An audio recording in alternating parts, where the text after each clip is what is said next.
I said, what's up, y'all? Look at me when I'm talking to you, bro. Nah, I'm just messing with y'all, man. This your boy Knockout Boxing 86 TV, and we in here. So check this out. Before we get going on our video, smash the like button, subscribe to the channel if you're new here, share the video, turn on your notifications, and don't forget that we live Monday, Wednesday, and Thursday night at 7:30 p.m. Central Time. You can also catch us live every Sunday morning with the Singing OG KQKC Boxing Network. Sunday mornings, 9 a.m. Central Standard Time. And also, bro, join the channel for access to exclusive content, drop super chats and super thanks when you come by the videos and the live streams.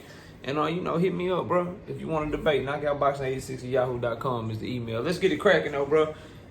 Eddy Reynoso says Canelo Alvarez's plan is to fight both of the Charlos, Jermell and Jermall Charlo. He want to get past Jermell, then fight Jermall next. Now, Canelo Alvarez himself said, nah, I don't want to do that. I can't wait to see, that's not in my plans, when asked about it in the press conference today. I can't wait to see what's going on, because when it comes to Canelo Alvarez, bro, you just got to wait and see.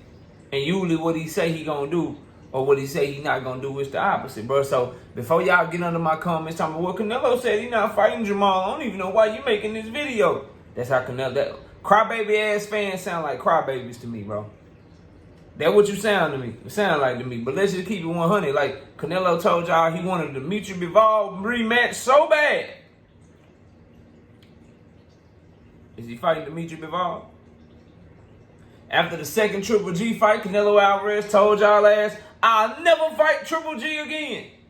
I'll never fight Triple G again. Did he fight his ass a third time or not? So miss me coming over here telling me what Canelo said, bro. I don't care nothing about what he say. I'm more interested in what he do. And what he has done in 3 of his last 4 fights, he ain't fought no 168 pounders, bro. The only 168 pounder he done fought in his last 4 fights is John Ryder, bro. That ain't hate, all right?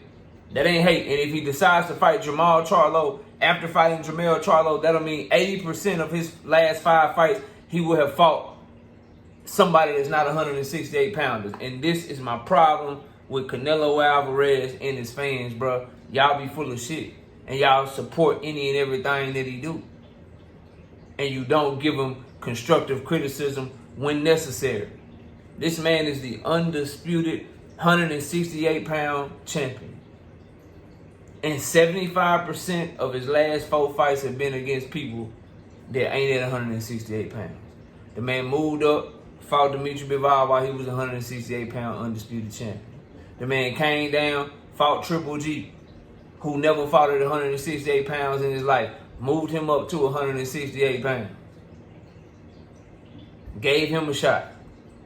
Then he fought his mandatory, John Ryder, who is a 168 pounder. Now he's moving up, Jermell Charlo, 2 weight classes, to fight him at 168 pounds. And now they're talking about Jermall Charlo next, who is a 160 pounder, who ain't never fought at 168. That will be 4 of his last 5 fights against people that ain't never fought at 168 pounds before. Meanwhile, you got top contenders at 168 like David Benavidez begging for a fight. David Morrell Jr. right there in position, want to fight. And so you giving shots to guys that ain't never did nothing at the weight class you giving them a shot at. Meanwhile, the guys that's in the weight class putting in work, fighting #1 contenders, fighting the dudes up under them to be in position to fight, they get nothing from you. They get absolutely nothing from you. And y'all wonder why he get the criticism that he gets. Bro, homie is an opportunist, dog. He's an opportunist, and he's one of these guys that's always looking for some sort of advantage, bro. He looking for some sort of advantage. He think he can use his size, his experience, bringing Jermell up 2 weight class. He think he can use that shit in this fight, bro. He thought Dimitri Bivol was his bad cherry pick because of how he looked against Craig Richards. He hadn't been impressive. Dimitri Bivol had been inactive. Going into the Canelo fight, he had like 1 fight in 2 years or some shit. He had been inactive, not looking impressive, so Canelo thought he could get up there and do something with Dimitri Bivol. John Ryder, of the mandatories.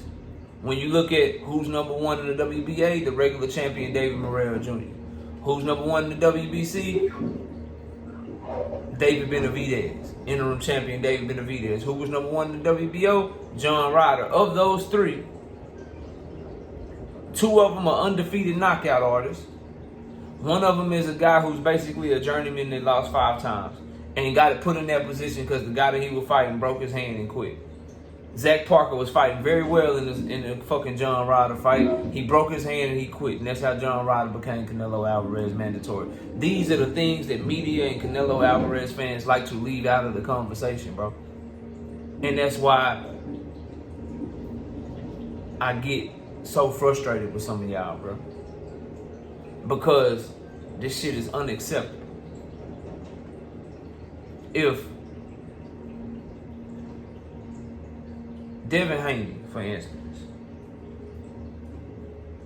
say he was still campaigning. I ain't even gonna say Devin Haney, never mind, cause he ain't doing that shit no more. He already made his decision.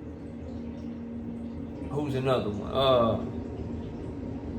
Terrence Crawford, undisputed at 147. Just fought at 147 against Errol Spence Jr.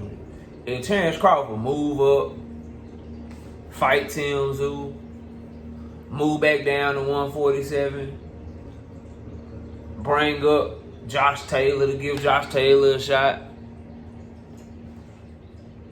Then after he do that shit, he bring up, my bad, let's not use Josh Taylor because that's only one weight class. He bring up Devin Haney, who ain't fought at 140 yet, give him a shot at undisputed at 147. Then say he gonna bring up Teofimo Lopez from 140, give him a shot at 147. Then after that, they say, what's next for you? His team and manager and trainer say, Bo Mac tell y'all, oh yeah, man, we thinking about bringing up Surreal Matias to fight him at 147. And then like 3 of his next 4 fights or some shit. He pulling dudes up from 140 and 135 and fighting them at 147, going up to 154 to fight Tim Tszyu, which would be like Canelo going up to 175 to fight Dimitri Bivol. Do y'all think, and I don't even like Terrence Crawford, I'm just using him as an example because he's the only undisputed champion I can think of other than Canelo right now. Y'all think they let him keep his belts and shit, bro? I'm just asking.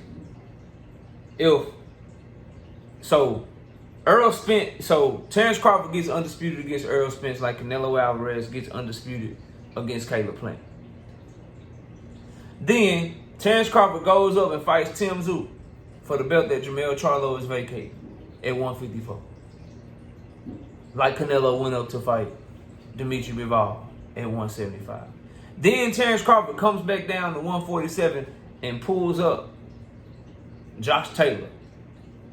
Josh Taylor just lost. Let's not use him. Pulls up Teofimo Lopez from 140 to fight Teofimo at 147. Like Canelo pulled up Triple G from 160 to fight him at 168.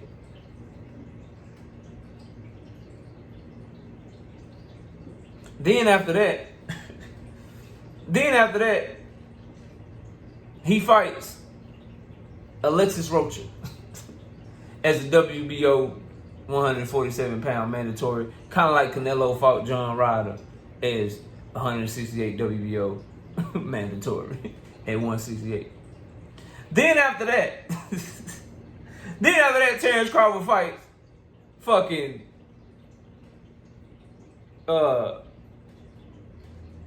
Shakur Stevenson. Matter of fact, he cool with Shakur Stevenson. Scratch that. He brings up Lomachenko from 135, the way that Canelo's bringing up Jermell from 154. Brings up Lomachenko 2 weight classes to 147, like Canelo's bringing up Jermell 2 weight classes to 168. Then his manager Bo Mac tells y'all, yeah. Then after we get done with Lomachenko, we want to fight at one. We want to fight. We want to bring up Surreal Matias from 140 for that fight, 147. The way that Eddy Reynoso and Canelo and them talking about bringing up Jermall Charlo to fight Canelo at 168. Y'all think Terrence Crawford get to keep his 147-pound belts if he do all that shit, bro? I'm just trying to get people to see how crazy this shit is, man. This man ain't fought 168. This man got one fight, bro, against a true 168-pounder in his last 4 fights, and that 168-pounder is goddamn John Ryder. What about David Benavidez and David Morrell and all these guys that put in work at 168 pounds, bro? Why is these dudes from 160 getting pulled up to get these shots? Dude from 154, no disrespect to Jermell, it's great for him. Him is great. He daring to be great. Canelo, goddamn opportunist looking for an advantage.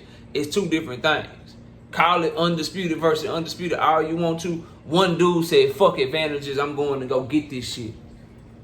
I'm going to go get this shit. Fuck your advantages, I'm going to go get this shit. The other dude said, man, I could really just fight the #1 dude that's been calling for me that I got an offer to fight, and David Benavidez. I could do that, but let me try to, I think I can get an advantage, so let me try to pull up the dude from 154.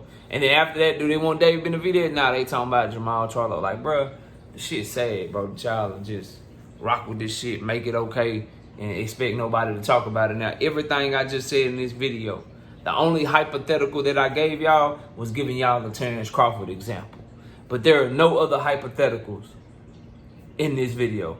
It is a fact that Dimitri Bivol is not a 168-pounder, so he fought him at 175. It is a fact that Triple G had never fought at the goddamn weight class before, fighting Canelo. It is a fact that John Ryder got his shot at Canelo because Zach Parker quit in the middle of a fight. And John Ryder got 5 fucking losses. And John Ryder had already lost to Callum Smith, who Canelo bludgeoned. Those are facts, bro. It is a fact that Canelo Alvarez is fighting Jermell Charlo, bringing him up 2 weight classes, and Jermell Charlo himself has never fought at 168 pounds, bro. It is a fact that if what Eddy Reynoso said about Jermall Charlo is true, Canelo will be fighting another person that has never fought at 168 pounds, bro. These are not my opinion. These are facts. And all of y'all are cool with it. Canelo can do what he wants. Canelo can do what he wants, knockout.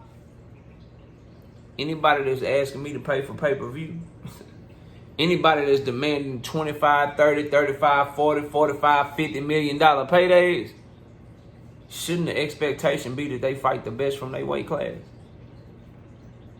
Or am I asking for too much? Y'all let me know in the comment section, man. Comment below, smash a like, sub to the channel. I'll catch y'all on the next one. Peace out.